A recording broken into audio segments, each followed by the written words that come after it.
Good morning बच्चों। Good morning class. और एक टॉपिक हमने स्टार्ट करके रखा है, फैक्टर्स अफेक्टिंग इन्वेंटरी। कि वो कौन से फैक्टर्स से हमारा जो इन्वेंटरी का लेवल होता है वो अफेक्ट हो जाता है। और बच्चों दो हेडिंग हम पढ़ चुके थे, policy on the level of customer service और दूसरा एक्यूरेसी इन सेल्स फोरकास्ट। जहाँ पे पॉलिसी के बारे में मैंने आपको बताया था, हमारी पॉलिसी ये है कि हमें अपने कस्टमर को to the maximum possible extent क्या करना है, सेटिस्फाई करना है। देन उस केस में हमें बच्चों ज्यादा स्टॉक रखना पड़ेगा। और अगर हम नहीं चाहते कि हमें कोई फर्क ही नहीं पड़ता कि सामने वाला सेटिस्फाई हो या नहीं हो, या नहीं मिले, तो हम कम स्टॉक लगाएंगे। नेक्स्ट, अगर हमारी फोरकास्टिंग बहुत एग्जैक्ट है, सेल्स फोरकास्टिंग फ्यूचर के रिगार्डिंग, तो उस केस में हम कम स्टॉक बना लेंगे। अदरवाइज अगर हमारी जो सेल्स फोरकास्टिंग है वो बहुत एग्जैक्ट नहीं है, हम बाहर कुछ भी बोलते हैं, ठीक है ना, बोलते हैं 50,000 यूनिट सेल आएगी, सेल आ जाती है कितने की, डिमांड आ जाती है मार्केट में 1 लाख यूनिट की, ठीक है ना। तो उस केस में हमारे को क्या करना पड़ेगा, अगर हमारी फोरकास्टिंग ऐसे अच्छी नहीं है तो उस केस में हमें सेफर साइड पे ज्यादा स्टॉक लगाना पड़ेगा। नेक्स्ट है बच्चों, नेक्स्ट हेडिंग देखते हैं, रिस्पांसिवनेस ऑफ द डिस्ट्रीब्यूशन सिस्टम। ठीक है ना बच्चों, वैसे तो मैंने कल पढ़ा दी थी आपको, लेकिन कारण की वजह से अब वापस से मेरे को पढ़ानी पड़ेगी। सब बताना, रिस्पांसिवनेस ऑफ द डिस्ट्रीब्यूशन सिस्टम। हाँ जी, रिस्पांसिवनेस ऑफ द डिस्ट्रीब्यूशन सिस्टम। बच्चों अगर आपकी जो सप्लाई चेन है वो बहुत ज्यादा रिस्पांसिव है, यानी कि इधर से आपने डिमांड रेज कर दी अपने सप्लायर को और उधर से सप्लायर ने क्या कर दी, सप्लाई कर दी। सारे बच्चों को पता है हम एक्स्ट्रा स्टॉक लगा करके क्यों बैठेंगे।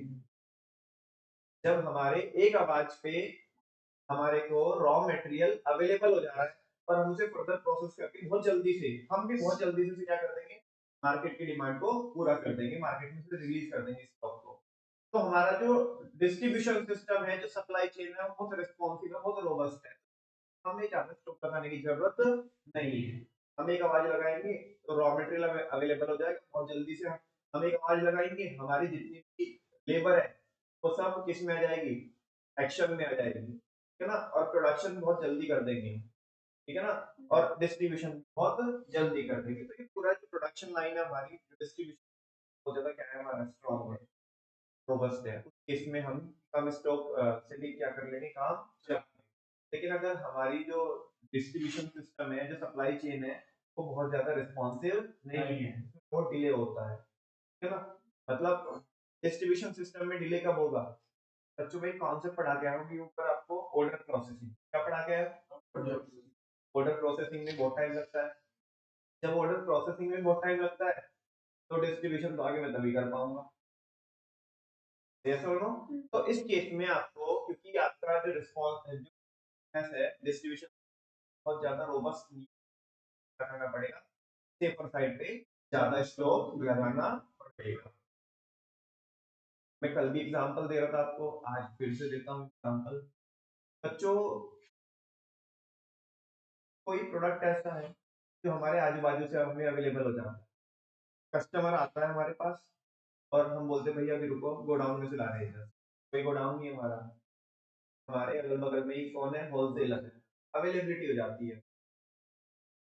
तो उस केस में हमने स्टॉक भी नहीं लगाया और फिर भी कस्टमर को क्या करा दी, अवेलेबिलिटी करा दी। लेकिन अगर स्टॉक हमें इजीली अवेलेबल नहीं होएगा, हमारे आजू बाजू से हमारे को हमारी जो डिमांड नहीं होएगी, फिर सपोज हमें करना पड़ता है। इसमें ऐसा तो है नहीं कि एकदम से चाइना जाएंगे वापस से, पास में ही क्या करके रखना पड़ेगा, बिकॉज हमें पता है जल्दी से एकदम से मार्केट में का सडन डिमांड आए, एकदम से अरेंज, ठीक है ना। और फिर बच्चों मैंने आपको किसका भी एग्जांपल दिया था, एक और एग्जांपल दिया था मैंने कि अभी अयोध्या में राम मंदिर बना है और भगवान जी के आभूषण बने हैं, तो कितने दिनों के अंदर बने हैं, जस्ट 12 से 14 दिनों के अंदर। ट्रस्ट ने उन्हें कांटेक्ट किया और फिर उन्होंने पूरी पैमाइश करी, डिजाइन वगैरह देखे, रिसर्च की, शास्त्रों को पढ़ा कि क्या क्या चीजें उसमें होनी चाहिए। देन उन्हें फिर क्या भी किया, तैयार भी किए, और ये सारा काम उन्होंने भारत से, है ना। वो इंटरव्यू की जिसकी कल की चर्चा, उन्होंने इंटरव्यू लिया भाई साहब का, कंपनी बना के दिया है ना, सारे के सारे जितने भी जो आभूषण है वो बना के दिए। तो वो बोल रहे थे कि ये तुम कम टाइम में कैसे अरेंज कर दिया। उन्होंने एक ही बात बोली कि भाई साहब बहुत टाइम से हम इस बिजनेस में हैं, और गुडविल हमारी थोड़ा इतना है कि हमारी एक आवाज पे, है ना, क्योंकि 15 किलो गोल्ड का यूज हुआ है उसमें, 18,000 के अंदर जो भी स्टोन्स वगैरह है डिफरेंट डिफरेंट टाइप्स के वो यूज हुए हैं, है ना, जिसमें बहुत नॉर्मली स्टोन बहुत महंगे महंगे, और जो बहुत रेयर जो होते हैं, है ना। तो उन्होंने कहा कि एक आवाज पे हमें सारी चीजें बहुत जल्दी से क्या हो गई, अवेलेबल हो गई। तो यानी कि वो कहना क्या चाहते हैं, डिस्ट्रीब्यूशन सिस्टम उनका बहुत क्या था, स्ट्रॉन्ग था। तो उन्हें फिर मतलब एकदम से 18,000 स्टोन्स भी लगाने की जरूरत पड़ी, तो इतना उन्हें स्टॉक लगाने की जरूरत पहले से नहीं है। लेकिन अगर उनके कहने पे कोई सुनता ही ना उनकी बात, हाँ जी देखेंगे सोचेंगे अभी देखेंगे हमारे गोडाउन में है, स्टॉक में है, फिर बताएंगे हम, तो उस केस में उन्हें क्या करना पड़ता, पहले से ही स्टॉक लगा के रखना। तो देखते हैं बच्चों, if the firm can fulfil additional demand, अगर फर्म एडिशनल डिमांड को फुलफिल कर सकती है ना, for the product in less time, वो भी कम समय में, अगर कम समय में ही हम डिमांड को फुलफिल कर सकते हैं, then the need for inventory will be low, तो जरूरत क्या पड़ेगी, कम पड़ेगी। However if the firm takes more time to fulfil additional demand, market में एडिशनल डिमांड क्या होती है, क्रिएट होती है, और फर्म को क्या करना होता है, बोलो, एडिशनल डिमांड क्रिएट होती है, और फर्म को से जो इन्वेंटरी है वो मेंटेन, क्योंकि बेसिकली क्या है कि जो एडिशनल डिमांड है हमारी, वो एडिशनल डिमांड को हम फुलफिल नहीं कर सकते, तो उस केस में क्या होगा, बोलो ना, ज्यादा स्टॉक पहले से ही मेंटेन करना पड़ेगा ना, भी। नेक्स्ट है कॉस्ट ऑफ इन्वेंटरी। बच्चों इन्वेंटरी को कैरी करने की, उसे होल्ड करने की कॉस्ट आती है, कैरिंग कॉस्ट आती है और होल्डिंग कॉस्ट। कैरिंग कॉस्ट और होल्डिंग कॉस्ट क्या है भैया, हमने पैसा भी फंसाया किसमें, स्टॉक लगाने में, और उसकी केयर भी करनी पड़ेगी हमें, वेयर हाउस में स्टोर करना पड़ेगा, उसका रेंट होगा, गेट कीपर होगा जो रिकॉर्ड मेंटेन करता होगा, प्रॉपर स्टेप्स लेने पड़ेंगे ताकि हम बहुत सारे फैक्टर से अपने स्टॉक को बचा के रख सके, तो उसमें पैसा लगता है। अगर तुम्हारी होल्डिंग कॉस्ट और कैरिंग कॉस्ट बहुत ज्यादा आ रही है, तो उस केस में आप इन्वेंटरी कम लगाना चाहो, और अगर कॉस्ट बहुत कम आ रही है, नॉमिनल कॉस्ट आ रही है, तो कई बार तुमने देखा होगा कि बहुत ज्यादा अगर पैसा नहीं लगता है स्टॉक को लगाने में, तो जब तुम्हारा सप्लायर ये बोलता है कि ज्यादा यूनिट मंगा लो, रखी रहेगी कौन सा हमारा जाता है, उस समय एक्स्ट्रा पैसे खर्च करने हैं, हमारे पास कैपेसिटी यही है, गोडाउन खाली पड़ा ही है, ना ही किसी को रखना है, ना ही ज्यादा केयर करनी है, ना जितना थोड़ा माल और रखा है। तो वही कह रहे हैं कि अगर इन्वेंट्री को मेंटेन करने के अगर कॉस्ट कम आती है, तो ज्यादा इन्वेंट्री लगाने की सोच सकते हैं। It includes the cost of storage, cost of inventory में कॉस्ट ऑफ आती है, इन्वेस्टमेंट इन कैपिटल, मतलब इन्वेस्टमेंट इन इन्वेंट्री भी लिखोगे तो भी चलेगा, कि हमने क्या करनी होती है, इन्वेंट्री में इन्वेस्टमेंट करना, holding cost and carrying cost, वो बता रहे हैं। If the cost of inventory is high, then less stock will be maintained. अगर cost of inventory क्या होगी बच्चों, तो हम क्या करेंगे, कम स्टॉक लगा के रखेंगे। However, in the case of low cost inventory, लेकिन अगर आपकी लो कॉस्ट रहेगी किसकी, इन्वेंट्री को मेंटेन करना, then higher inventory can be maintained, हम ज्यादा इन्वेंट्री, है ना। अच्छा, अब ये तो थे फैक्टर, कौन कौन थे, policy on the level of consumption, दूसरा, दूसरा क्या था बच्चों हमारा, दूसरी हेडिंग क्या थी, हाँ जी, बच्चे के माइंड में नहीं, दूसरी हेडिंग क्या थी, accuracy in sales forecast, very good. तीसरा responsiveness of the distribution of cost of चार फैक्टर को जनरली जनरली इन 4 फैक्टर को देखना आपको स्टॉक का लेवल कितना मेंटेन करना है ना। अब स्टॉक को मेंटेन कैसे करें? स्टॉक को मेंटेन कैसे करें? ऐसा क्या करें कि जो हमारी इन्वेंटरी एक तो जो मेंटेन हम कर रहे हैं उसकी कॉस्ट बहुत ज्यादा ना है, इन टाइम को कम भी ना पड़ जाए। तो उसके लिए बहुत सारी टेक्निक होती है। क्या होती है? टेक्निक जिनसे आप आपके स्टॉक को आपकी इन्वेंटरी को मैनेज कर पाएंगे। तो मैंने पढ़ाना चाहता है ना, बहुत कम समय में मैं इसको पढ़ाने की कोशिश करूंगा, बहुत ज्यादा टाइम लगेगा, बस जस्ट आपको इसकी नॉलेज देना चाहता हूँ, है ना, बिकॉज अपने पास टाइम की लिमिटेशन है, क्लास हमारी रहती है। तो बच्चों कई सारी टेक्निक है, जैसे just in time, ABC analysis, आगे आपको दिखेगा लीन मैन्युफैक्चरिंग, सिक्स सिग्मा, है ना। तो इस तरह की कुछ क्या है टेक्निक्स, काइजन करके एक टेक्निक। तो ये 5-6 टेक्निक्स आज और कल की क्लास में कोशिश करूँ, है ना। और शुरू करता हूँ जस्ट इन टाइम, नाम से ही डिफाइंड है बच्चों, just in time. Just in time जितने भी प्रीमियम सेगमेंट में जो फोर व्हीलर होते हैं और उनके जो मैन्युफैक्चरर होते हैं वो कभी भी क्या नहीं करते बच्चों, कभी भी एडवांस में स्टॉक मेंटेन करके नहीं रखते। रोल्स रॉयस यहाँ पे 5 करोड़ रुपए एक यूनिट को मेंटेन करने में लगेंगे। तो आप मुझे बताओ, ऐसा तो है नहीं कि वो पूरे साल भर में 2 4 5 गाड़ी बनाते हैं, एक यूनिट को मेंटेन करने का चलो 5 करोड़ उसका मार्केट रेट होता है, मैं कह रहा हूँ कि इसकी कॉस्ट 3 करोड़ रुपए, 2 करोड़ कॉस्ट आई होगी, चलो ज्यादा नहीं बोल रहा हूँ मैं, 2 करोड़ रुपए कॉस्ट मान लेते हैं, है ना। रोल्स रॉयस के बहुत सारे मॉडल आते हैं, मतलब बहुत सारे भी, ऐसे भी नहीं कि अनगिनत ऐसे आते हैं, बोल नहीं सकते, मतलब सेफर साइड पे लेके चलो तो 10 मॉडल आते होंगे, मॉडल आते होंगे, 10 मॉडल, और हर एक मॉडल में जो सबसे ज्यादा कलर चलते होंगे, 5 5 कलर चलते होंगे, है ना। तो कितने हो गए? 10 मॉडल के 5 कलर हो गए, 50, ठीक है ना। और पूरे वर्ल्ड वाइड मान के चलो स्टॉक लगाने लगे, और स्टॉक ज्यादा नहीं बोल रहा हूँ मैं, 50 50 गाड़ियों पे स्टॉक लगा, तो कितनी हो गई? 50 अभी आपने किया था ना, अब 10 तो क्या थे, मॉडल थे, 5 5 कलर थे, और इनटू कितने का स्टॉक लगा ले? 50 का, तो कितना हो गया? 2500 हो गया क्या? हाँ जी, 2500 गाड़ियों का स्टॉक हो गया। एक गाड़ी में कितनी कॉस्ट है? 2 करोड़। हाँ जी, 5000 करोड़ की इन्वेस्टमेंट हो गई मात्र किसमें? स्टॉक में, इन्वेंटरी, छोटा नंबर है भाई, ये मैंने कुछ भी नहीं लिया, क्या लिया हमने?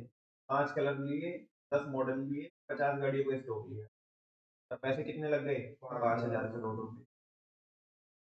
अगर थोड़े भी धंधे की अगर समझ रखते हो, है ना, इस पे लगाना 18% का ब्याज लगाओ, मोटा मोटा 20%, तो कितना हो गया बच्चों? 1000 करोड़ का, मतलब अगर 20% लगाओगे, मोटे मोटे तौर पे मैं ऊपर ऊपर से ले ले रहा हूँ, 1000 करोड़, मतलब इंसान ने अगर इन्वेंटरी में 5000 करोड़ रुपए लगा दिए, तो कुछ भी ना करे, केवल मार्केट में कहीं तो पैसा ऐसे इन्वेस्ट करे, और बहुत सारे ऑप्शन है यहाँ से 15 से 20% की रिटर्न आ जाएगी, तो अगर कुछ भी ना करे 1000 करोड़ तो तब कमा लेंगे, ऐसा हो ना। हाँ बोलो ना। और तो हमें ये मेक श्योर करना है कि अगर हम 5000 करोड़ पे स्टॉक लगाते हैं, क्या हम कम से कम 1000 करोड़ रुपए कमा पाएंगे? जब भाई हम धंधा करेंगे तो इससे तो ज्यादा कमाना चाहेंगे ना, बिकॉज ये तो कुछ भी ना करके कमा सकते थे, कहीं पे भी इन्वेस्ट करके, ये सुन लो। और बेटा धंधा करने के बाद 1000 करोड़ रुपए ऐसे, मतलब आप 5000 करोड़ रुपए इन्वेंट्री में लगाओगे जिसका कोई मतलब नहीं रहता, क्योंकि कस्टमर आकर के फिर भी क्या कराएगा भाई, क्योंकि वो छपरी प्रोडक्ट को ही ले रहा है, प्रीमियम सेगमेंट में एंट्री कर रहा है, वो चाहेगा कि उसके अकॉर्डिंग। तो ये क्या करते हैं जितने भी, जैसे टोयोटा हो गया, ठीक है ना, ये आपका ये रोल्स रॉयस हो गया, बीएमवी हो गया, ये सब कोई भी स्टॉक मेंटेन नहीं करने चाहता, तो ये बच्चों कौन सी टेक्निक फॉलो करते हैं? जीआईटी। क्या फॉलो करते हैं? जीआईटी। जीआईटी बोले तो जस्ट इन टाइम क्या होती है? जस्ट इन टाइम बोलती है कि जैसे ही आपको क्या पड़ेगी, रिक्वायरमेंट पड़ेगी, आप उस कंपोनेंट को, उस पार्ट को, उस रॉ मटेरियल को एट द सेम टाइम क्या करेंगे? अरेंज करेंगे, है ना? आप क्या करेंगे? सेम टाइम उसे क्या करेंगे? अरेंज करेंगे।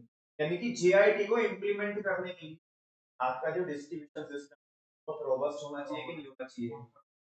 इधर से कस्टमर का ऑर्डर आया और इधर से तुम्हारी सारी टीम्स क्या हो गई? एक्टिव हो गई, क्योंकि तुम पहले से ही वो कंपोनेंट अपने स्टॉक में लगाओगे, तुम एकदम से अरेंज करोगे उसे। क्योंकि अगर तुमने पहले ही स्टॉक लगाया था तो कि अपॉर्चुनिटी कॉस्ट कितनी तगड़ी आ रही है कि अगर किसी भी धंधे टके का ब्याज लगाए पूरे साल का, बहुत नॉर्मल ब्याज लगा रहा हूँ मैं, टके का ब्याज, जहाँ पे लगभग लगभग ये 1.5% महीने, ठीक है ना? तो अभी क्या होगा, ऐसे में क्या होगा? अपॉर्चुनिटी कॉस्ट आएगी। क्या आएगी? Opportunity cost. 5,000 करोड़ रुपए लगा के बैठे हैं, काश इस धंधे में पांच इन्वेंट्री में 5,000 करोड़ रुपए हम ना लगा, कहीं और लगाते तो 1,000 करोड़ रुपए तो कैसे हो? हाँ बोलो ना। हाँ। तो वो वाली बात है, तो हम पहले से स्टॉक मेंटेन नहीं करते, on the same time, at the same time क्या करते हैं? अरेंज करते हैं। मेंटेन नहीं करते, अरेंज करते हैं। तभी तो इसका नाम क्या है? Just in time. Just in time में कहीं डिले की बात करता हूँ, टाइम टू टाइम की बात करता हूँ, टाइम टू टाइम, है ना? यहाँ पे किसी की भी डिले क्या एक्सेप्ट की जाएगी? नहीं। यहाँ पे बात ही किसकी हो रही है? टाइम की हो रही है कि अगर तुमने टाइम को 1,000 करोड़ रुपए बचा लोगे, बात समझ में आ रही है ना? धंधा तो बनाओगे ही, वो 5,000 करोड़ रुपए कहीं और लगा करके 1,000 करोड़ रुपए बनाओगे, बात समझ में आ रही है ना? वो चीज है just in time. It is an inventory strategy. ये एक इन्वेंटरी स्ट्रेटेजी होती है used to increase efficiency and decrease waste. इस टेक्निक के थ्रू, हम इस स्ट्रेटेजी के थ्रू एफिशिएंसी को तो क्या करने की बात करते हैं? इम्प्रूव करने की बात करते हैं। और किसको कम करने की बात करते हैं? वेस्ट को कम करने की बात करते हैं, by receiving goods only as they need them. Goods को जब रिसीव करके जब हमें काम की जरूरत होगी फॉर द प्रोडक्शन। इसके लिए पहले से ही पार्ट मेंटेन करेंगे, पहले से ही स्टॉक नहीं लगाएंगे, या तो कंपोनेंट का या फिनिश गुड्स का, जब जरूरत पड़ेगी तभी लेकर के आएंगे, which reduces inventory cost। इससे हमारी क्या कम हो जाएगी? इन्वेंटरी कॉस्ट कम। अबे बेटा बता, तो भी क्या कम होएगी अगर तुम 5,000 करोड़ केवल और केवल इसमें लगा के रखोगे? पूरे धंधे की बात नहीं कर रहा हूँ भाई, इसकी बात कर रहा हूँ स्टॉक की। 5,000 करोड़ रुपए तुम अपने स्टॉक में लगा के रखोगे, कमाओगे क्या, खाओगे क्या? समझ में आ रही है? ये 5,000 करोड़ के स्टॉक लगाने की जरूरत नहीं है। ये 50 करोड़ में भी बात बन सकती है, में भी बात बन सकती है, लेकिन ऐसे नहीं होगा, हवा में नहीं होगा पड़ेगी कि आपको जीआईटी को इम्प्लीमेंट करना, तो इम्प्लीमेंट करना पड़ेगा। नाम तो पहले से ही सारा स्टॉक मेंटेन करके रखेंगे, रॉ मटेरियल, या एट दैट टाइम ही क्या करेंगे? आप अरेंज करेंगे, एट दैट टाइम ही अरेंज। उसका नाम ही क्या है? Just in. आगे बोल रहे हैं this method requires producers to forecast demand accurately once. ये कह रहा है कि अगर तुम्हें इसको इम्प्लीमेंट करना है ना, जीआईटी को, तो तुम्हारे यहाँ पे वाहियात लोग नहीं चलेंगे। कभी वाहियात लोगों को बिठाइए, वो फोरकास्टिंग करने के लिए, सेल्स की फोरकास्टिंग करने के लिए लोग बैठाए ना तुम्हें, सेल्स मैनेजर, वो वाहियात नहीं चलेंगे, एक नंबर लेके आने पड़ेंगे। बात समझ में आ रही है आपको? अच्छे लोग लेकर आने जो प्रॉपर कैलकुलेशन करके ये बता सके इन फ्यूचर कितनी डिमांड आएगी, ताकि हम उसी के हिसाब से फिर बात करें। तो बोल रहा है ये मेथड को लगाने के लिए, इस स्ट्रैटेजी को करने के लिए प्रोड्यूसर्स को जो डिमांड है ना, वो एक्यूरेटली क्या करनी पड़ेगी? फोरकास्ट करनी पड़ेगी, है ना? ये करनी होती है। Under this technique a large inventory need not be maintained. यहाँ पे बहुत ज्यादा इन्वेंटरी को मेंटेन करने की जरूरत नहीं होती, rather it is procured then it is needed. इसको जब भी प्रोक्योर किया, प्रोक्योर मतलब सारे बच्चों को पता है, वो बेसिक वर्ड है फर्स्ट सेक्टर में। प्रोक्योर का मतलब क्या करना, खरीदना। कि हम पीछे से अपने सप्लायर से जब प्रोक्योर करेंगे, जब खरीदेंगे, जब उसकी क्या होगी, जरूरत होगी। बात समझ में आ रही है? The greatest benefit of GIT is that it reduces the overall cost of inventory. अगर GIT का तो जो हमारी इन्वेंटरी तो घटे, तो बेनिफिट ये है कि इससे हमारी इन्वेंटरी कॉस्ट, कौन से इन्वेंटरी को कौन सी कॉस्ट आती है, ऊपर भी पढ़ा हमने, एक होल्डिंग कॉस्ट आती है और एक दोनों ही है। ना ही तो हमने क्या किया, पैसा फंसाया इसमें स्टॉक में, और ना ही उसकी केयर करनी, क्योंकि लेके ही जब आ रहे हैं, जब उसकी जरूरत है हाथ के हाथ उसे क्या करेंगे, प्रोड्यूस करेंगे, किसको सप्लाई कर देंगे, कस्टमर को सप्लाई कर देंगे, हमारे तो उसे मेंटेन करने की हेडेक ही। तो वो कह रहा है कि इससे हमारी कॉस्ट ऑफ इन्वेंटरी कम हो जाएगी, like holding and carrying cost, because the company is using this technique to maintain inventory by just enough to make product and no more. वो कह रहे हैं कि ऐसा क्यों होता है, कॉस्ट कम क्यों जाती है, बिकॉज कंपनी क्या करती है, ये टेक्निक को यूज कर रही है ताकि वो इन्वेंटरी उतनी ही मेंटेन करे, क्योंकि वो इस टेक्निक को अगर यूज कर इन्वेंटरी ही मेंटेन करते हैं जितने की उन्हें रिक्वायरमेंट है एंड नो मोर, और उससे ज्यादा नहीं।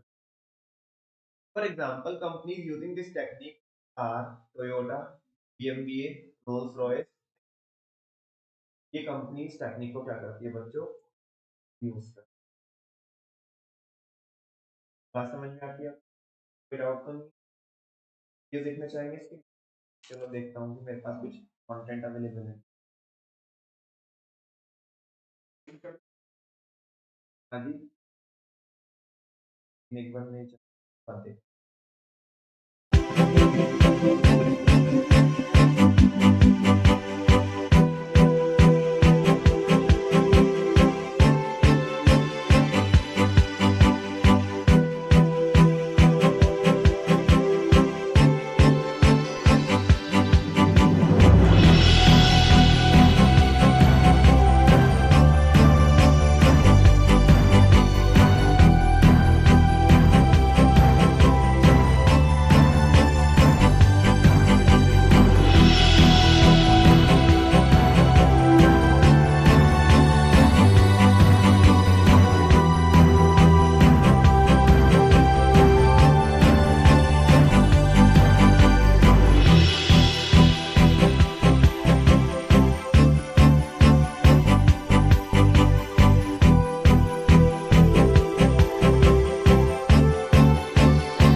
हाँ जी बच्चों, जीआईटी के बारे में तो आपको पता ही चल गया, लेकिन ये थोड़ा सा स्टेप देखने के बाद आपको कुछ नया पता चला। क्या नया पता चला आप ही बता दो। कैन बैन कार्ड, कौन से कार्ड, क्या होते हैं कैन बैन कार्ड? हाँ जी, एक मिनट बोले, कोई भी और बोले, पर मैं नहीं बोलूं। उसमें डिटेल्स होती है वेरी गुड किस चीज की, कार्स के बारे में। हाँ कि क्या कंपनी है, बनानी है, वो इशू किया जाता है किसको, बिल्कुल वो फैक्ट्री को इशू किया जाता है। अच्छा जब ये ऑर्डर आता होगा कैनमैन कार्ड तभी प्रिपेयर किया जाता होगा और तभी फैक्ट्री को इशू किया जाता होगा, फैक्ट्री क्या करती है उसके बेसिस पे कैनमैन कार्ड के बेसिस पे क्या करती है फर्दर प्रोडक्शन करती है, ये तो नो।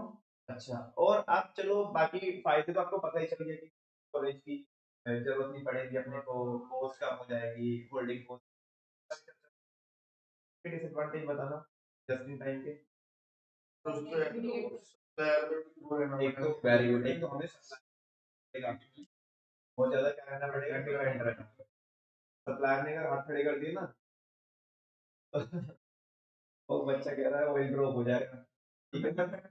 तो भाई जब हम किसी के ऊपर डिपेंड हो गए, एक बार की सप्लायर ने सप्लाई करने से हम तो हमारी तो रेपुटेशन बहुत दांव पे लग जाने वाली है, तो हम लोग दूसरा, हाँ अगर सडन डिमांड आ जाती है तो उसको पूरा करने में क्या हो सकती है, दिक्कत हो सकती है, लेकिन फिर भी आपको मैनेज करना चाहिए उसी के हिसाब से, प्रिपेयर रहना चाहिए।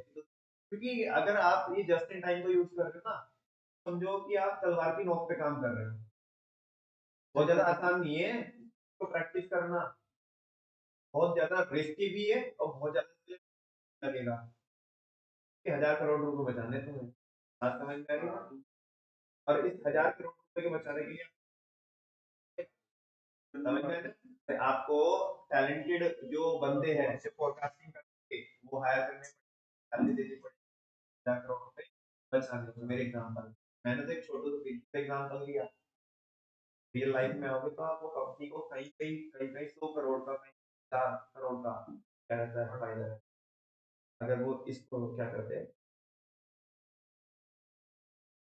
ठीक है। नेक्स्ट है बच्चों ABC analysis, always best, ABC stand for always best. ये टेक्निक क्या बोलती है, ये टेक्निक बोलती है कि जब आप एक प्रोडक्ट को बनाते हो, जब आप एक प्रोडक्ट को बनाते हो तो उस प्रोडक्ट में यूज होने वाले जो भी कंपोनेंट है, जो भी रॉ मटेरियल है, वो सभी इक्वल इंपॉर्टेंस के नहीं होते, वो सभी इक्वल इंपॉर्टेंस के नहीं होते, उनकी इंपॉर्टेंस क्या होती है, अलग अलग। तो आप उन्हें 3 कैटेगरी में क्या कीजिएगा, डिवाइड कीजिए, एक ए कैटेगरी में, एक बी कैटेगरी में और एक सी कैटेगरी में। और ज्यादा इंपॉर्टेंस किसको दीजिएगा, ए कैटेगरी। समझ भैया आप जो भी बोले हो हमें समझ में, आप हमें एग्जांपल की हेल्प से समझ। बिल्कुल बच्चों, बच्चों हम शर्ट बनाते हैं, क्या बनाते हैं, शर्ट के अंदर 3 मेन कंपोनेंट लगते हैं, एक तो फैब्रिक, एक बटन और एक थ्रेड। और कुछ भी थ्रेड, थ्रेड के साथ में वो, हाँ वो जो होती है उसको थोड़ा कॉलर वगैरह को, कफ वगैरह को स्ट्रॉन्ग करने के लिए जो इनका यूज होता है प्रोटीन, है ना। हाँ जी ये छोटा मोटा सा मैटर, और कुछ यूज नहीं। तुम्हें बताओ, तुम मेरे को बताओ क्या जितना भी मटेरियल यूज हो रहा है शर्ट को बनाने में सारा इक्वल इम्पोर्टेंस है, सबसे ज्यादा इम्पोर्टेंट कौन है, कौन है, फैब्रिक, धागे का फैब्रिक है ना, धागे से किसको सिलेंगे, सबसे ज्यादा इम्पोर्टेंट फैब्रिक क्या है। अच्छा मेरे को ये बताओ क्या, सुनो ना, सबसे ज्यादा इम्पोर्टेंट है फैब्रिक, तो ज्यादा एफर्ट उसी को मैनेज करने के लिए लगने चाहिए कि नहीं लगने चाहिए, या बटन वगैरह में इतने दिमाग लगाओगे। अच्छा मे बी बटन की क्वांटिटी आपको क्या चाहिए हो सकती है, ज्यादा, लेकिन अगर उनकी वैल्यू देखोगे तो वैल्यू क्या है, कम है। फैब्रिक की रिक्वायरमेंट आपको कम हो सकती है लेकिन वो वैल्यू में क्या है, तो भाई तीनों की इक्वल इम्पोर्टेंस, क्योंकि वेटेज क्या है, अलग अलग है। और एबीसीसी पे बोलता है ऑलवेज बेस्ट कंट्रोल, कि आप आपकी इन्वेंटरी को, रॉ मटेरियल को 3 पार्ट में क्या डिवाइड कर दीजिएगा और ज्यादा एफर्ट डालिएगा इसको मैनेज करने में, ए कैटेगरी को, और कम को सी। बात समझ में आ रही है आपको? ऐसा नहीं है कि आप किसी में भी बटन में भी लगे हुए हो, उलझे हुए हो ना। यू नो वेरी वेल बच्चों, हम एक कॉन्सेप्ट पढ़ के आते हैं controlling chapter. We have to control the areas, PRA. You try to control, then you may end up controlling nothing. अगर तुम हर एक चीज को कंट्रोल करना चाहोगे तो तुम कुछ भी चीज को कंट्रोल नहीं कर पाओगे। This technique is based on the, so you have to control, monitor the key result area जिनके होने या ना होने से फर्क पड़ता है। बात समझ में आ रही? बटन्स कम ज्यादा हो जाएंगे, उन्हें मैनेज कर लोगे तुम, देर तो नो, लेकिन फैब्रिक ही नहीं होगा और बटन की अवेलेबिलिटी होगी तो बटन लगाओगे किस? समझ में आ रही ना? मेन कस्टमर को क्या है ना, हमारे जो कस्टमर है ना, जब तुम्हारे पास प्रोडक्ट तैयार ही नहीं होगा due to the unavailability of fabric तो ज्यादा गुस्सा होगा। लेकिन अगर तुम्हारे पास फैब्रिक अवेलेबल था और क्या किया, शर्ट बना के रखी है, बस उसकी फिनिशिंग होनी बाकी है, सामने वाले के दिल को खुश, उसके कलेजे को खुश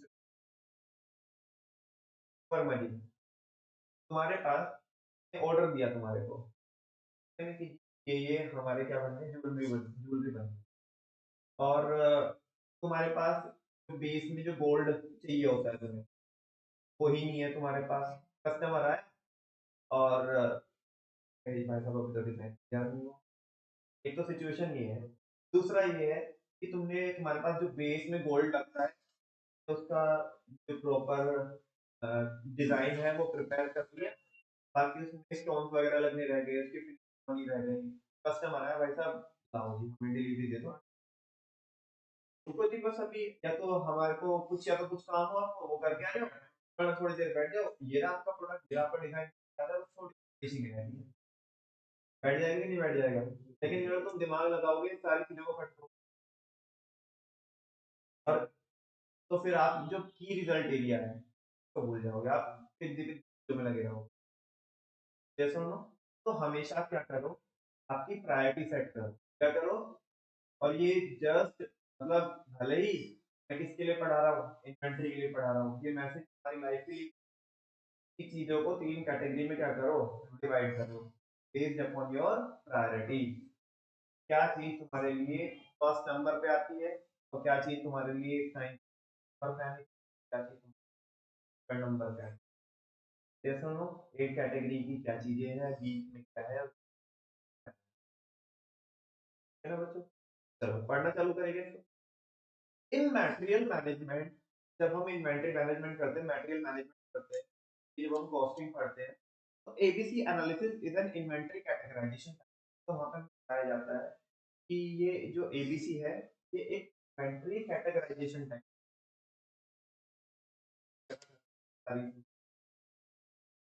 जो फर्स्ट लाइन मैंने बोली ना अभी, थोड़ा मेरे को ज्यादा समझ में नहीं आ रही।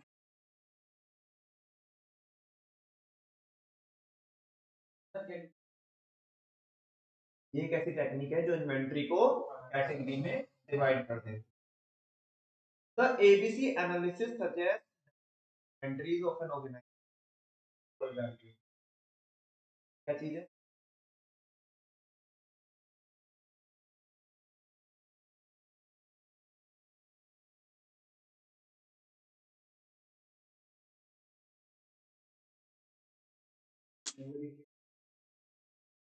यानी कि जो प्रोडक्ट हम बनाते हैं, जो रॉ मटेरियल यूज होता है, उनकी सबकी वैल्यू एक नहीं है, सब वो अलग अलग वैल्यू की होती है।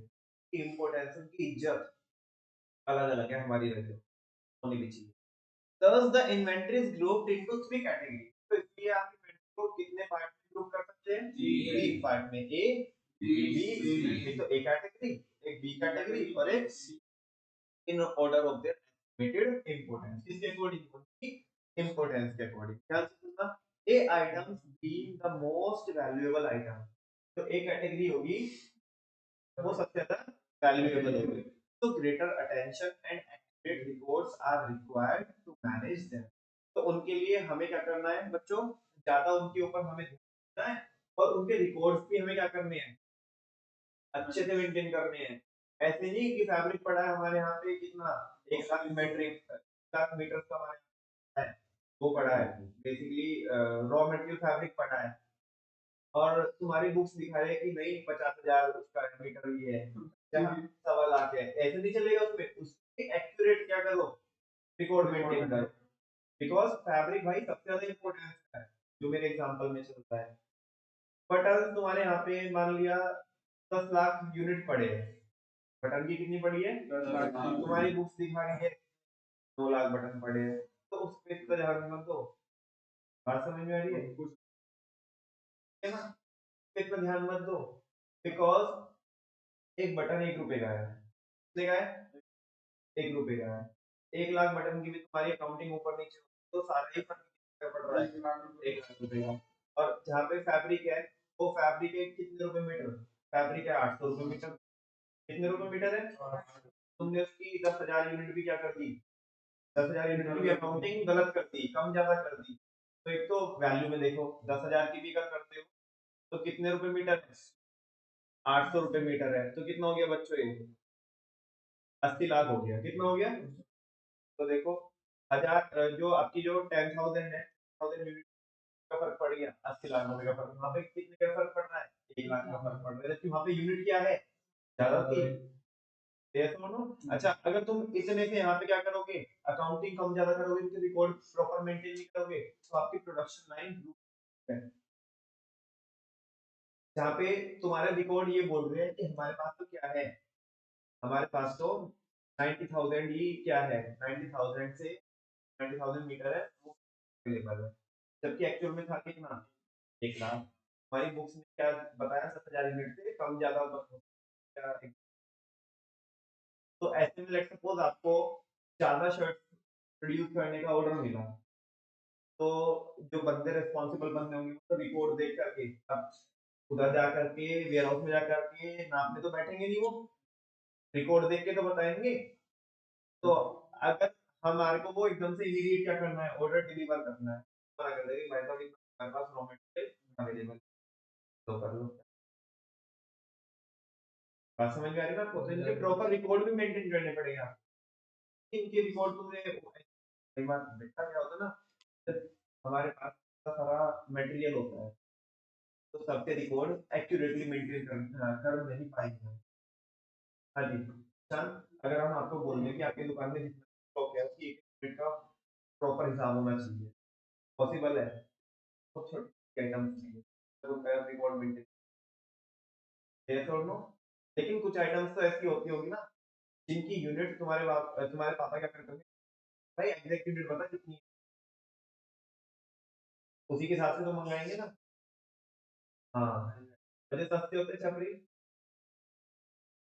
वो 10 10 20 एक्स्ट्रा भी आ गए,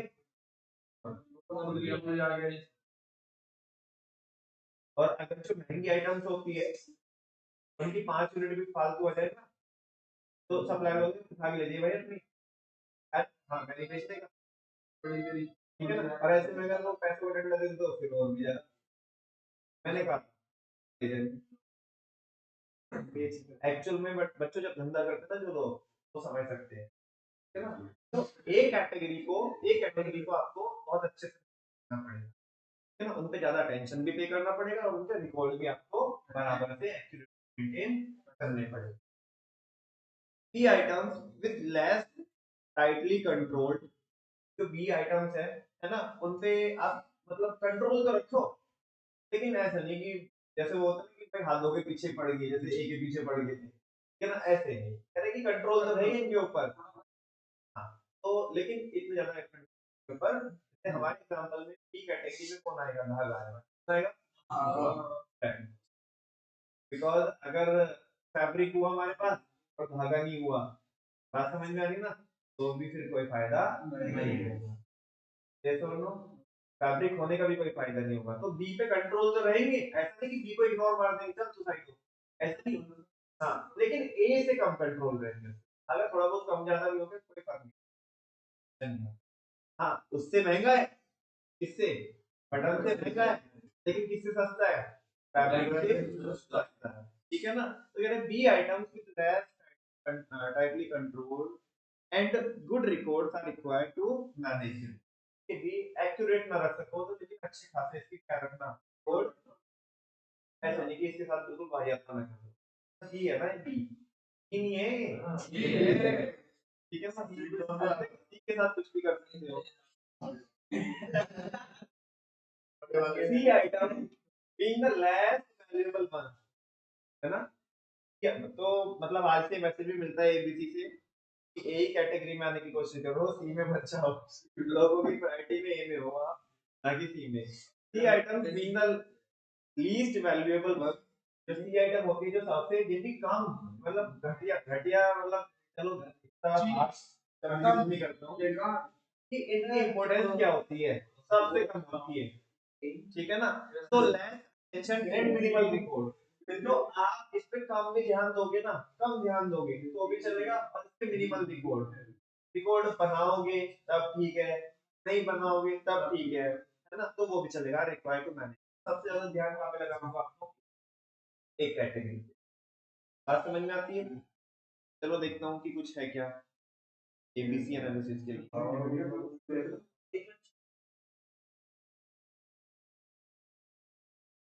एबीसी एनालिसिस मेरे पास कुछ नहीं है। चलो समझ में तो आएगी ना आपको बच्चों, आगे पढ़ेगा। नेक्स्ट है सिक्स सिग्मा, और उसके नेक्स्ट है काइजन।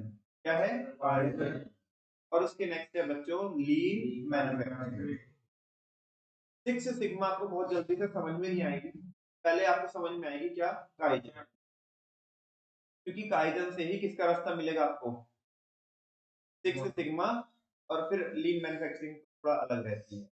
तो सिक्स सिग्मा को समझने के लिए सबसे पहले आते हैं इसके ऊपर काइजन के ऊपर। हाँ जी काइजन बच्चों एक जापानीज टेक्निक है।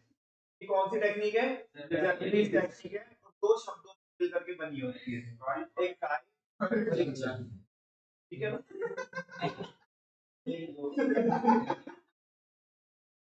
तुम तो बिल्कुल इसके जैसे कोई एक नींद काय तो बस ये बोलना बाकी है। देखो काई का मतलब होता है चेंज, और जन का मतलब होता है बेटर। काइजन का मतलब हुआ चेंज फॉर बेटर। काइजन एक ऐसी टेक्निक होती है जो ये बोलती है कि आप बहुत बड़ा चेंज मत करो एक साथ, बहुत बड़ा चेंज मत करो, लेकिन अगर आप छोटे छोटे छोटे छोटे छोटे छोटे छोटे छोटे चेंजेस करते रहोगे तो एक टाइम पे आकर के वो इतने बड़े हो जाएंगे कि आप जिंदगी में जो चाहते थे जिन चेंजेस को आप वो हो जाएंगे। है ना। बहुत बहुत बड़ी बड़ी बहुत बड़ी बड़ी आपके रूटीन को, है ना, डेली रूटीन को छोटी छोटी छोटी छोटी चीजें, है ना, एक एक चीजें एक एक हैबिट क्या करो आप डेवलप करो। अगर दिन में तुमने एक दिन में एक ही नई हैबिट क्या करी, तो अच्छी हैबिट क्या करी डेवलप करी, तो 2024 ऐसा है ना, बाकी सालों में तो 200 सॉरी 365 नहीं क्या कर सकते थे हैबिट आप फॉर्म कर सकते थे, लेकिन इस साल में तो 366। हाँ जी हाँ जी। अच्छा अच्छा वो कह रहे हैं कि 26 दिन बर्बाद करती है, लेकिन कायदे बोलती है कि अभी भी कुछ नहीं बिगड़ा। जो निकल चुका जो बीत चुका तो बीत चुका, हाँ जी। तो बस मैं आज का भी दिन बात किया अभी 26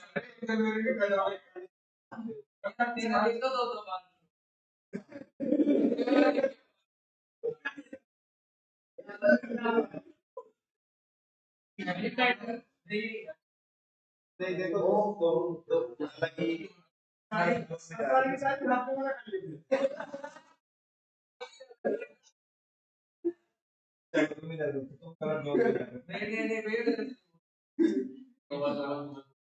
26 जनवरी बिल्कुल सोच बदलो, देश बदलो।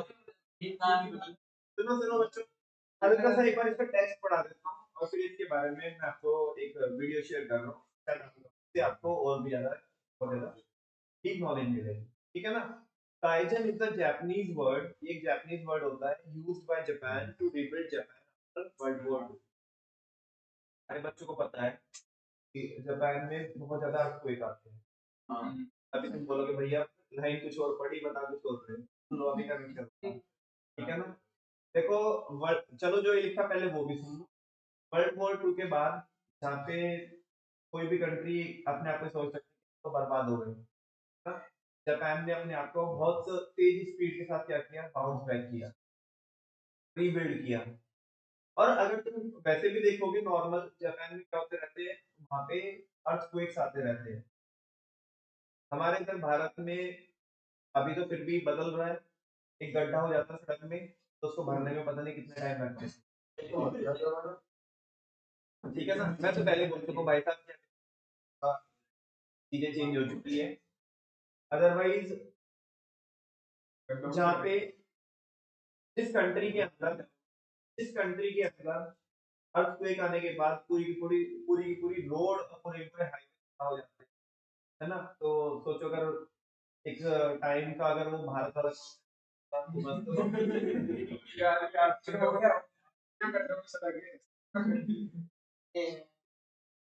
कॉन्सेप्ट ही खत्म हो जाएगा। फिर ये नहीं समझ में आएगा कि सड़क में नरक है या नरक में सड़क है। तो वाला तो कॉन्सेप्ट खत्म हो गया। बिल्कुल क्या हो जाती है, रोड ही अलग हो जाती है। पर अभी भी तुमने देखा होगा, अभी भी जापान में क्या है, अर्थक्वेक आया है।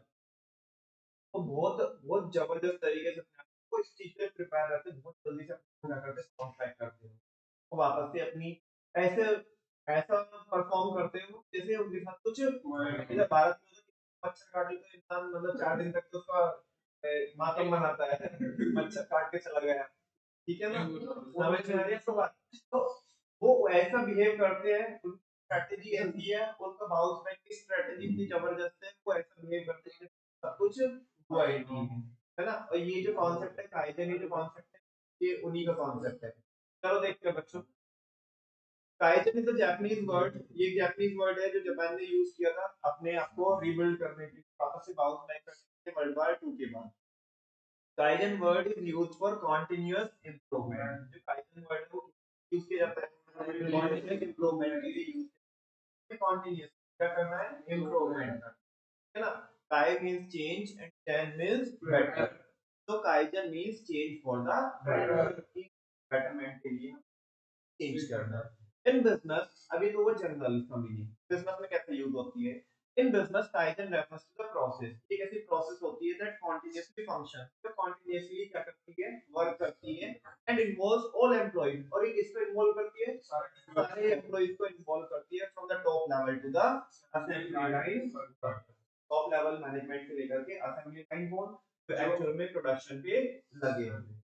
ये बिलीव करती है, काइजन बिलीव करती है everywhere and everyone, very good, हर एक फंक्शन में, हर एक फंक्शन में, एवरीवेयर, एवरीवन, हर एक फंक्शन के हर एक इंसान को, और एवरीडे, डेली का डे। ठीक है ना, एवरीवेयर एवरीडे, ठीक है ना, ये सबका इन्वॉल्वमेंट लेके चलते हैं। Kaizen followed the ABCD approach, ये किसको फॉलो करती है, एबीसीडी अप्रोच, किसको करती है, एबीसीडी अप्रोच। ए मींस जीरो एक्सीडेंट, ये बिलीव करती है कि हमारी प्रोसेस में जो भी हम काम कर रहे हैं, रिजेक्शन के चांसेस, तो बेसिकली एक्सीडेंट के चांसेस है वो क्या हो जाए, तो जीरो हो जाए। ए मींस एक्सीडेंट, बोले तो zero. T means zero breakdown, कोई भी क्या नहीं होना चाहिए, ब्रेकडाउन,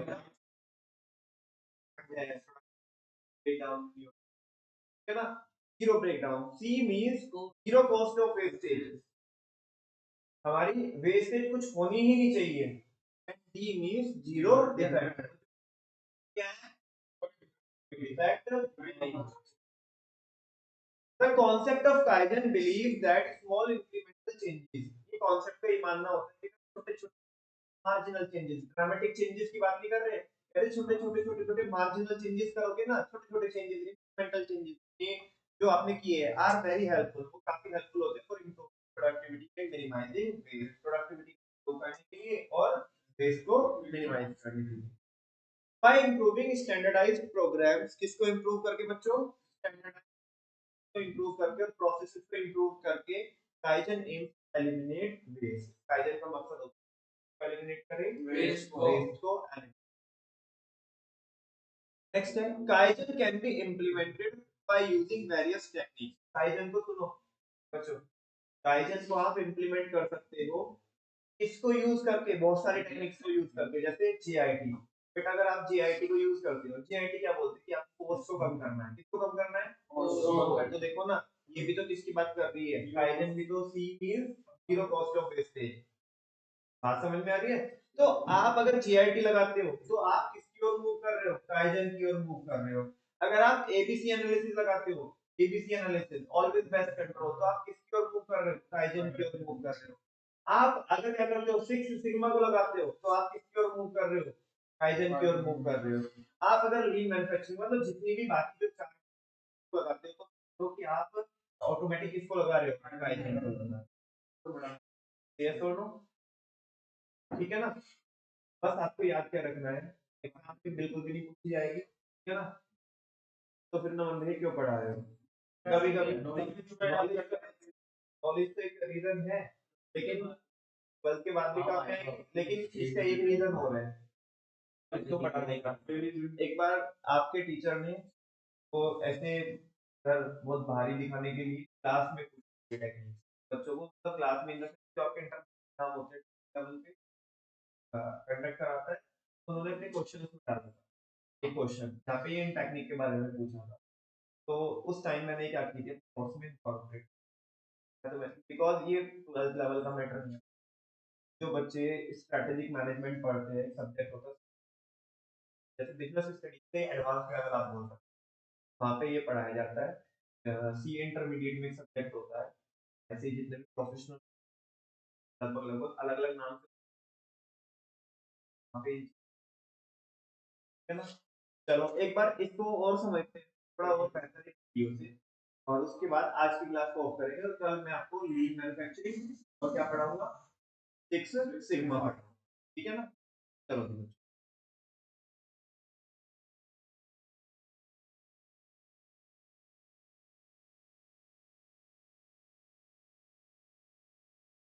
आपका स्वागत है।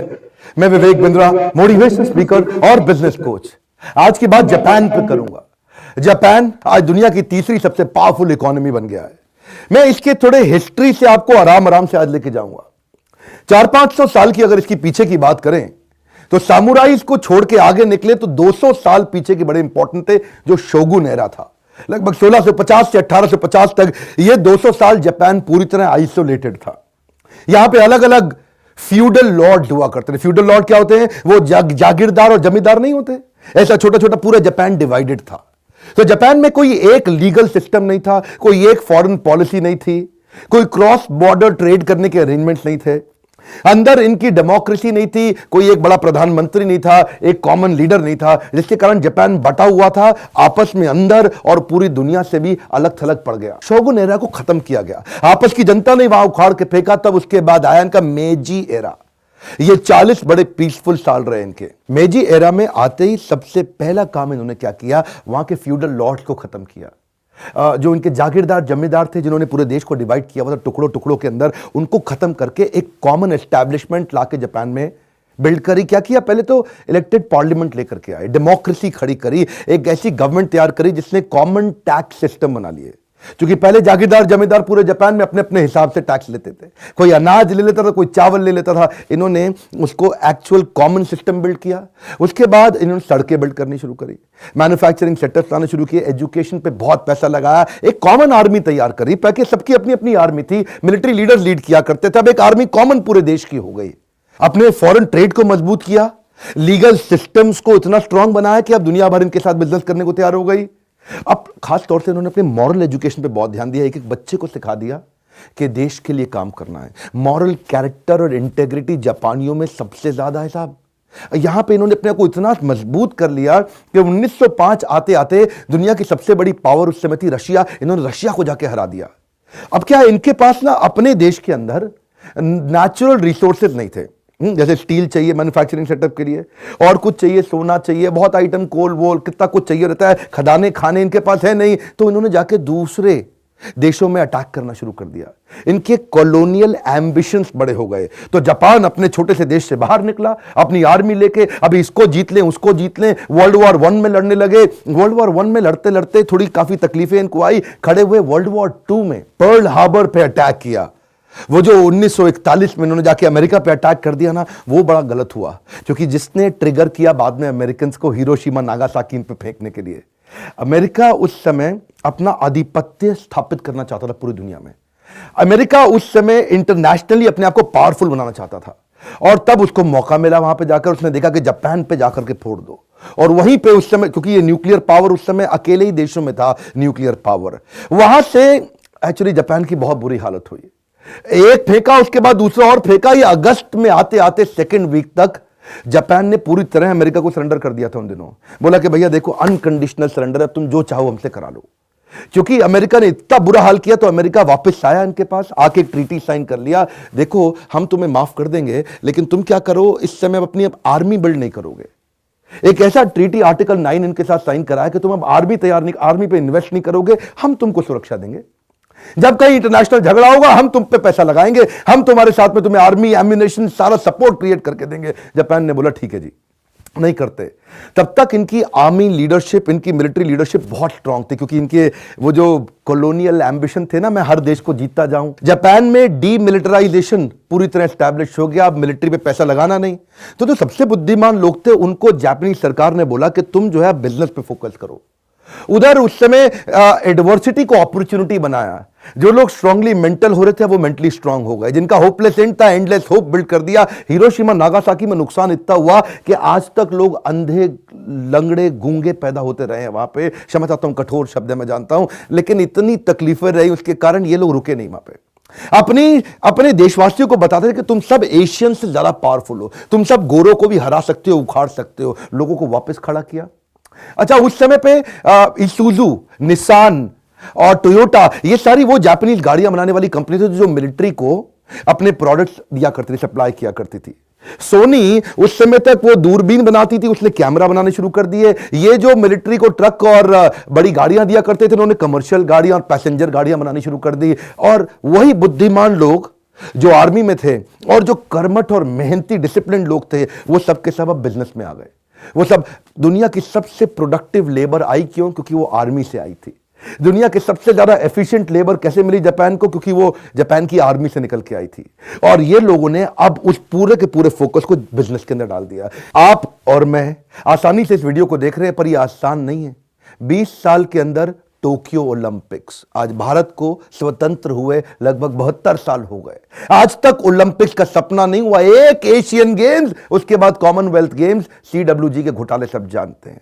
लेकिन जापानी लोग इतना तेज बाउंस बैक करते हैं, यही बुद्धि चकरा जाती है इस बात को समझने पे।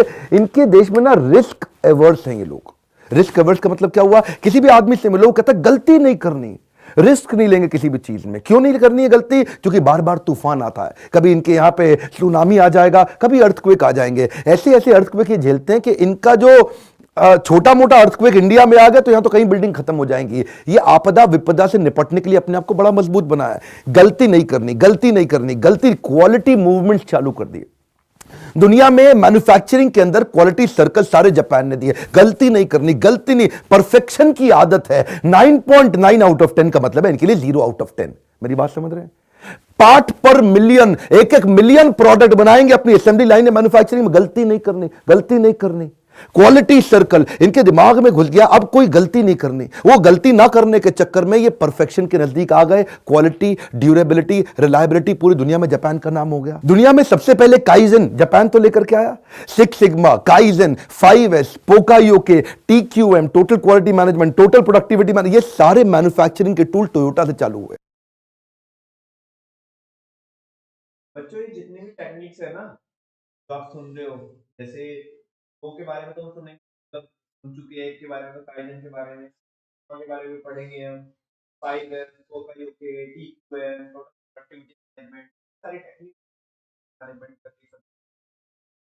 फ्यूचर जब भी आप मैनेजमेंट तो हायर स्टडीज पढ़ने मिलती है। इनफैक्ट जो टेक्निक्स हम आज डिस्कस कर रहे हैं ये तो किस कारण की वजह से मेरे को मैं बता रहा हूँ आपको। बाकी आप चाहे तो आप TQM एक बहुत अच्छी टेक्निक होती है, वो भी आप रेफर कर सकते हैं।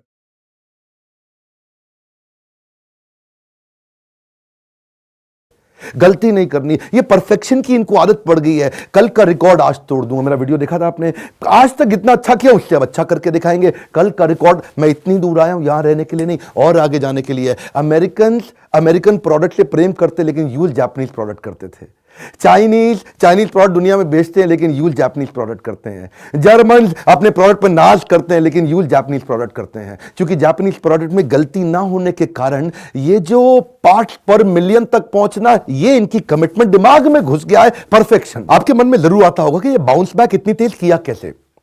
देखिए ये ना आप थोड़ा समझिए, वर्ल्ड वॉर 1 और 2 के बाद जापान को एक्सपीरियंस बहुत हो गया था। ये ग्लोबल मार्केट को अब समझने लगा था। वो एक नया एरा चल रहा था उस समय कोल्ड वॉर का। और किसका कोल्ड वॉर था? कैपिटलिस्ट और कम्युनिस्ट कंट्री का। अमेरिका कैपिटलिस्ट पूंजीवादी देश था और ये कम्युनिस्ट जो दूसरे समाजवादी टाइप जितने देश होते हैं। उस समय रशिया बहुत तेज था। सेंट्रल एशिया से लेके रशिया और उसके बाद चाइना, इधर नॉर्थ कोरिया, पूरी बेल्ट रशिया ने अपने साथ जोड़ रखी थी। और इधर इसको मालूम था कि कैपिटलिस्ट कंट्री के पास एक बहुत बड़ा मार्केट है जहां पे एक्सपैंड किया था। जापान ने वही अमेरिका का साथ देना ठीक समझा। जापान ने देखा I will get a preferential access to global market. मेरी बात समझिए, कम ऑन, क्या preferential access to global market. US उसके अंदर उस समय पूरी दुनिया में अपने वर्ल्ड लीडर की दावेदारी ठोक चुका था। यूएस बहुत आगे आ चुका था। जापान ने वही दोस्ती निभाई। क्यों? उसको जानता है, अच्छे से जानता है कि यूएस इस समय किसी को तो दोस्त बनाएगा ना इस दिशा में। ये पूरे साउथ ईस्ट एशिया की तरफ कोई दोस्त नहीं था यूएस का।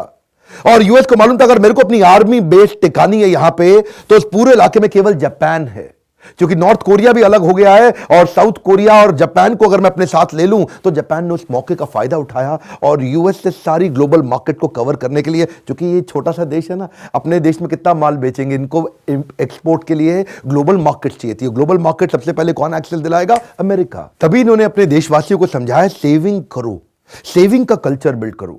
इनके देशवासियों ने बहुत पैसा सेव करना शुरू कर दिया। पैसा बैंक में जाता था, बैंक ने क्या किया, उस पैसे को यूज किया सस्ते इंटरेस्ट रेट पे इंडस्ट्रियलाइजेशन बिल्ड करने के लिए।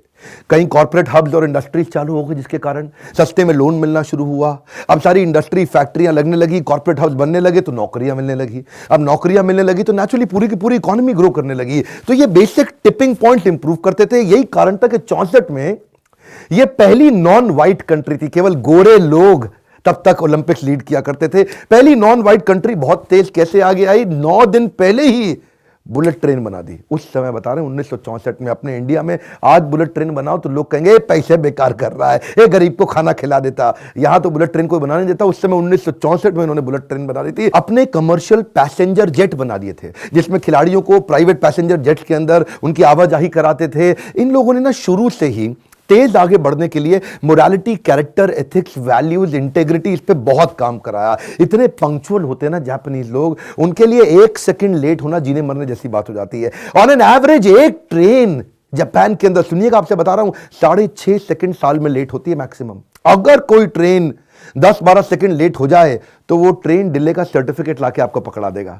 हाँ जी, हमारे कारण आप आज लेट हुए हैं। अगर आप ऑफिस जा रहे हैं और 10 सेकंड लेट पहुंचे तो अपने बॉस को बता दीजिएगा गलती आपकी नहीं थी, ये ट्रेन के ड्राइवर की थी, उसने ट्रेन 10 सेकंड लेट कर दी। और यहाँ 10-10 घंटा के बाद भी भोंपू बजता रहता है। यात्रीगण, असुविधा के लिए खेद है। आपको हुई असुविधा के लिए हमें खेद है। मोरालिटीज और सोशली रिस्पॉन्सिबल बिहेवियर इनके खून में डाल दिया है, पूरे समाज के खून में डाल दिया है। स्कूल से पढ़ा पढ़ा के डाल दिया डिसिप्लिन, डिसिप्लिन, डिसिप्लिन, डिसिप्लिन। भयंकर डिसिप्लिन लोग हैं।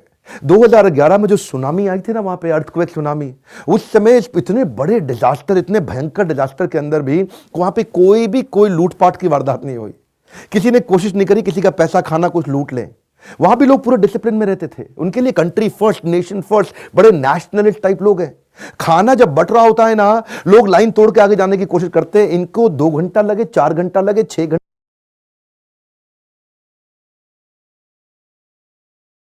अपने भारत में देखना कि कोई रिलीजियस फंक्शन में देखना, मतलब जो अच्छी अच्छी सोसाइटीज है वे भी पढ़ी, वो भी खाने के मतलब ऐसे भुक्कड़ होते हैं, और कितना गंदे तरीके से, मतलब जो भी मैनेजमेंट होता है गंदे तरीके से कर देते हैं,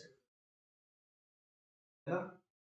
वहाँ पे एक दूसरी कंट्री है, घंटा लगे 8 घंटा लगे लाइन में रहेंगे, औरत भी ये चुपचाप लाइन में लग जाएगी, प्रेग्नेंट औरत भी लाइन में लग जाएगी, भले ही मैनेजमेंट के लोग उसको आगे ले आए, लेकिन डिसिप्लिन वो भी फॉलो करती है आकर के। रेड लाइट जंप नहीं करते ये, चाहे कुछ भी हो जाए।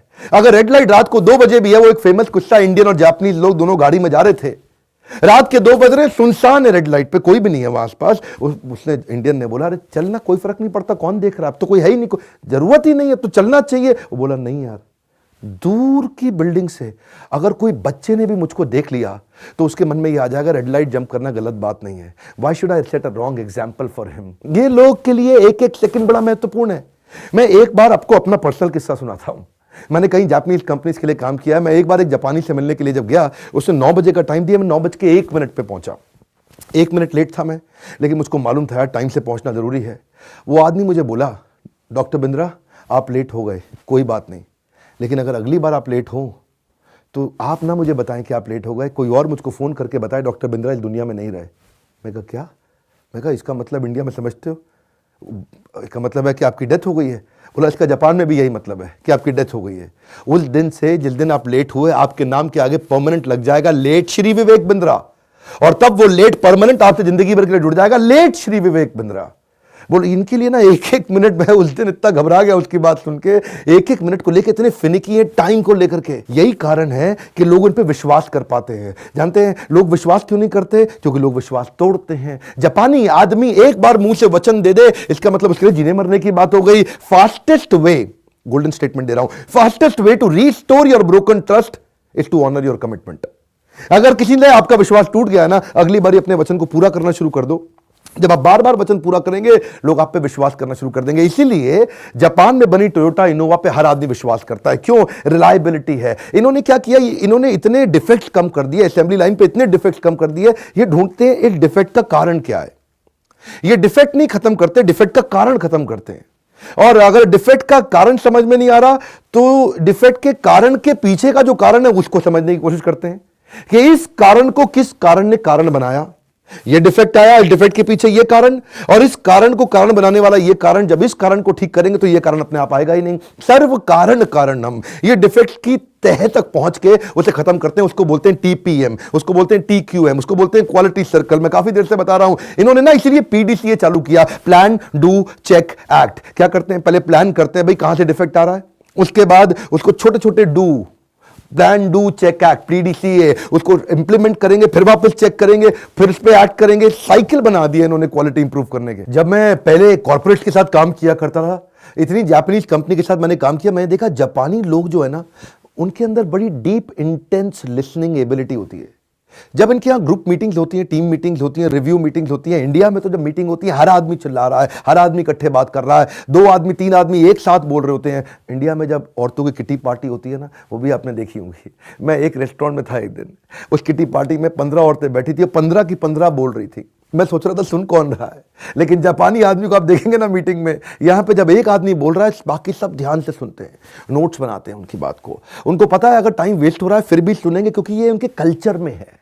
ये डिग्निटी ऑफ वर्क, ये भी उनको बचपन से सिखा दिया जाता है कल्चर के अंदर। बच्चों से स्कूल के अंदर बर्तन भी साफ कराए जाते हैं, उनसे बाथरूम, उनसे उनकी क्लासरूम भी साफ कराई जाती है। सब्जी उगाना सिखाया जाता है। जब वो खुद सब्जी उगा करके खाता है ना, तो वो खाना वेस्ट नहीं करता। और यही सब दिखाई पड़ता है इनके इंडस्ट्रियल रेवोल्यूशन के बाद से लेकर के आज तक। ओवरऑल इक्विपमेंट एफिशिएंसी, आप देखिएगा इनकी फैक्ट्री में हर इक्विपमेंट पूरी एफिशिएंसी पे काम करता है, जस्ट इन टाइम। इनका प्रोडक्ट कभी डिले नहीं होगा, इसलिए इनके यहां इन्वेंट्री ब्लॉक नहीं होती। ये नहीं कि फालतू बना के रख दिया, इन्वेंट्री ब्लॉक हो गई तो हाथ में कैश ही नहीं आ रहा क्योंकि जो सारा पैसा इन्वेंट्री में लग गया। बिल्कुल नहीं, ये शुरू से इन चीजों को लेकर के सजग है। ये आज एक और बोनस आपके लिए, एवरीथिंग अबाउट एंटरप्रेन्योरशिप के प्रोग्राम के बारे में आप जानकारी ले चुके हैं। 1500 रुपए महीने में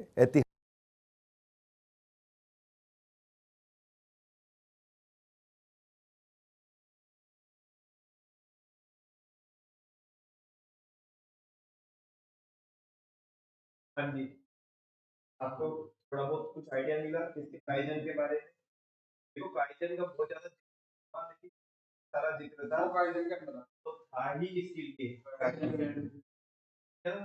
बिकॉज आप कोई भी टेक्निक लगाओ, जीआईडी लगाओ, आप एजी लगाओ, आप 6 लगाओ, आप लीन मैन्युफैक्चरिंग लगाओ, आप टीक वेब लगाओ, आप प्लांट लूज चेक करो, आप कुछ भी करो ना, वो सब किसके लिए है? वो सब किसके लिए है? काइजन का मतलब क्या होता है? Change for better. तो ये सारी टेक्निक को हम करते हैं ताकि हम एक होप लेके चलते हैं कि एक बेटरमेंट की। दोनों इसी के साथ साथ बच्चों आज की क्लास को हम क्या करते हैं, रैप अप करते हैं और कल पढ़ेंगे हम लीन मैन्युफैक्चरिंग और 6 सिग्मा। कल की क्लास में मैं यही करा पाऊंगा और इनके बारे में बहुत कुछ है। मैं फिर भी बहुत बचते बचते बता रहा हूँ आपको, बहुत ज़्यादा मैं कर रहा हूँ कि टॉपिक्स में बहुत ज़्यादा गहराई के साथ पढ़ा रहा हूँ। बहुत गहराई बच्चों में अकेले काइजन पे 5 क्लास भी लगाई जाती है और लगाने को कितनी लगाई जा सकती है, बहुत। है ना, 2 क्लास में सारी चीजें, जैसे एक क्लास आज की होगी, कल सारे टॉपिक, और फिर क्या चालू करेंगे बच्चों, परसों से हम प्रमोशन चालू करेंगे, ठीक है ना? And promotion is the last, promotion is the last P out of 4 P। Yes or no? Thank you very much.